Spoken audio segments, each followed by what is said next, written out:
महाराष्ट्रातला एखादा शेतकरी जेव्हा कोणाला सांगतो की माझा मुलगा किंवा मुलगी पुण्या मुंबई सारख्या शहरात शिकतोय, तेव्हा त्याचा ऊर अभिमानाने भरून येतो।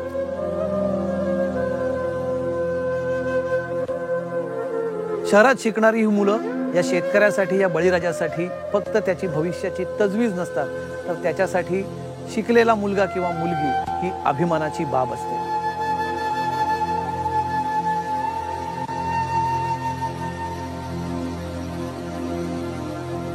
महाराष्ट्रात नुकत्याच झालेल्या अतिवृष्टीमुळे महाराष्ट्रातला बळीराजा हा संकटात सापडलाय। गावाकडची जमीन आणि शेती खरवडून निघाली आहे आणि त्याच्यामुळेच शेतकऱ्याची जी मुलं शहरात शिकतायत त्यांच्या स्वप्नाला कुठेतरी ब्रेक लागलाय।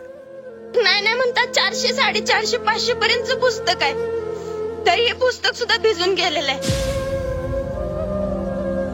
कोणाला कॉलेजच्या फीस भरायच्या आहेत, कोणाला लॅपटॉपसाठी पुस्तकांसाठी पैसे हवेत, तर कोणाला मेसच्या डब्याचे पैसे भरण्यासाठी सुद्धा अडचण येते। 11वीच्या वडिलांनी कसं तर पैसे गोळा करून 11वीची पुस्तक घ्यायला पैसे दिलती, पण ते पुस्तक सुद्धा भिजले। झी 24 तास ही नेहमीच सामाजिक बांधिलकी जपणारी वाहिनी आहे आणि म्हणूनच बळीराजाच्या या मुलांना मदत करण्यासाठी, त्यांच्या शिक्षणाला हा कुठेतरी जो अंधार तयार झालाय त्या अंधारात एक आशेचा किरण दाखवण्यासाठी झी 24 तास घेऊन आलाय एक विशेष मोहीम, फक्त लढ म्हणा। झी 24 तासच्या विशेष मोहिमेत तुम्ही सहभागी होऊ शकतात। या मुलांच्या शिक्षणासाठी किंवा त्यांच्या शिक्षणासाठी लागणाऱ्या साहित्यासाठी तुम्ही थेट मदत करू शकता। हा कार्यक्रम तुम्ही बघू शकता रोज झी 24 तासवर। तुमच्या मदतीचा हात देईल शेतकऱ्याच्या मुलांना मोलाची साथ।